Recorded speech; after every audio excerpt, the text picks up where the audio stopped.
And it's not just the state of Assam but also Bihar, where early monsoon rains have flooded several parts of the state, completely throwing normal life out of gear. Most of the rivers are flowing now in full speed, leaving people living in low-lying areas worried and stranded. We get you a ground report.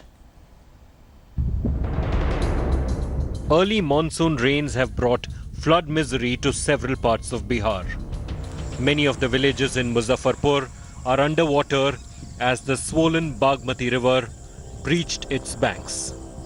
People say they have been left to fend for themselves as no help from the government is in sight. यहाँ बाढ़ से तबाही मचा हुआ है, पूरा फसल है जो बर्बाद हो चुका है, लेकिन कोई सुनने की तैयारी नहीं हो रहा है। अभी तक कोई भी राहत कोष यहाँ पे नहीं दिया गया है। People in Bihar's Bhojpur are also living under fear. The water level in the river Ganga has been rising menacingly and could flood their homes in the coming days.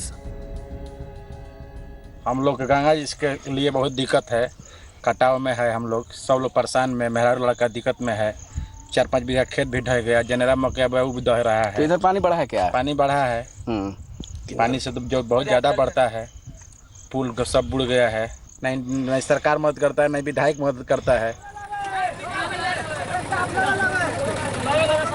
With roads waterlogged, people living in Raxaul are depending on boats and tractors to move from one place to another.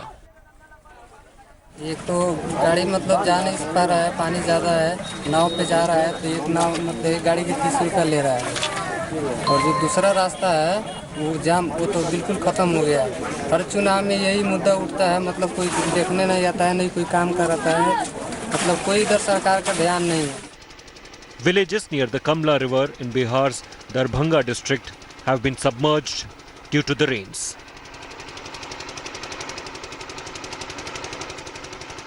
Entire villages are underwater. At least 100 houses have been washed away by flood waters. इसमें बहुत दिक्कत हो रहा है, पानी में जो है अभी तक नाव के साधन नहीं है, आने के लिए बहुत इंतजार करना पड़ता है, 2-2 घंटा तक जो है इंतजार करना पड़ता है। कोई भी अभी तक घूर के आया नहीं देखने के लिए, चारों तरफ पानी बाढ़ से गांव में घेरा हुआ है, एक दवाई भी लाने के लिए समस्या हम लोग के बना हुआ है। अधिकारी को से बात हो गई है और ऐसे इन्होंने 3 नाव दिए हैं और मैंने कहा है कि जो भी नाव यहाँ पर दी गई है उन नाव की देख रेख की जाए कि वाकई में वो नाव चल रही कि नहीं चल रही है, और निःशुल्क चलेगी, कोई उसमें पैसे नहीं लिए जाएंगे। और जहाँ तक जिन लोगों के घर कटे हुए हैं नियमानुसार उनको लाभ होना है आपदा का, उनको दिया जाएगा। With more rains expected, the worst is not over in Bihar.